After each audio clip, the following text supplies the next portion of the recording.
Hi, my name is Pete Briscoe, and I'm the senior pastor of Bent Tree Bible Fellowship in Dallas, Texas. My aha moment took place in the mountains of Northern California just last summer. I was there at a camp with my teenage daughter, Annika. Earlier in the week, I was realizing just what a desperate place I was in. I was very sad. I was struggling. I was discouraged.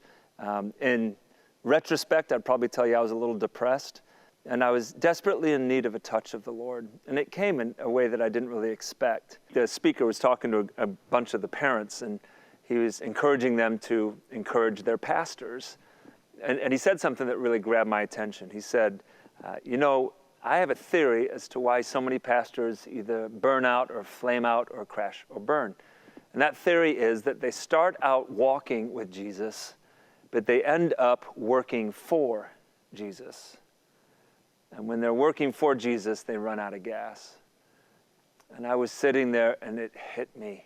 Man, that's me. That's where I am. I started out walking with Jesus, and I don't know exactly when it happened. I can't tell you the date. I think it was pretty gradual, but I ended up working for Jesus, and that's why I was so worn out and exhausted. I had gone as far as my flesh could take me. And I just prayed a simple prayer: Jesus, I need a touch of your love. Give me a touch of your love. Later that week, we did an exercise. I took Annika to the top of a mountain for a whole morning of one-on-one time. It was a gorgeous scene. You could see Mount Shasta off in the distance. You could look down about 600 feet below, and there was a beautiful alpine lake down there. And we were completely alone on top of this mountain. And we had all these things we were supposed to do. I had these letters that people wrote for her that she got to read. And I wrote a letter to her, and she wrote a letter to me, and we got this special time together. And the highlight of the moment was I got to give her a purity ring. And I had her stand up in front of me, and I asked her to put her finger out. And as I'm sliding this ring onto her finger, I look into her big, beautiful eyes, and I don't see my little 13-year-old daughter there. I see a 25-year-old woman, and I imagine her on her wedding day, and I start to cry, and I just start to sob. I just lose it. Eventually, she just went, "Oh, Daddy," and she grabbed a hold of me, and she started to cry. And we just stood there on the top of this mountain crying. And the sheer volume of love that was pouring out of me for this little girl, I just had never experienced anything like that before. And it really struck me. It really grabbed my heart. As that day went on, I was struggling with the fact that I hadn't really sensed God's love for me in a very real and tangible way. And I was actually asking him, Lord, let me experience it. And that night we went into Big Top, where the speaker gave a lesson.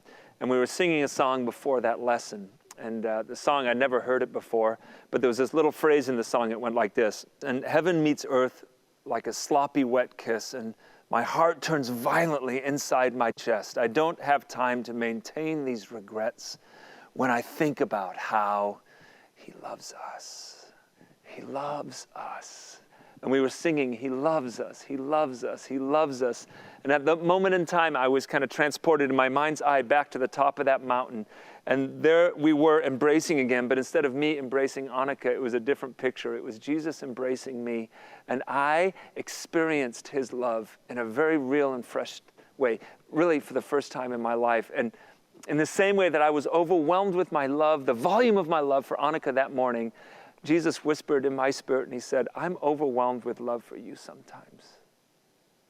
I'm overwhelmed with love for you sometimes. For God so loved the world that he gave his only Son, that whoever believes in him shall not perish but have eternal life." I'm here to tell you that I went through a vast majority of my life and ministry skipping the first part of that verse. For God so loved me. And here's my aha moment. I'm no longer working for Jesus. I'm walking with him. And the reason I'm walking with him is because I have come to grips with how deep and passionate his love for me is. And my encouragement to you is, if you feel like you're working for him now and the passion is gone and you're wearing out and you're exhausted, my encouragement is to dive into his desperately deep love for you. As Brennan Manning calls it, his scandalous love for you. That would be my encouragement to you. Dive into his scandalous love for you. This probably won't help you put more rear ends in the seats. Probably not going to grow your church. But you know what? At the end of the day, all that really matters is your intimate walk with Jesus. And ministry can rob you of that unless you really, really focus on his scandalous and amazing love for you. That's my encouragement. God bless.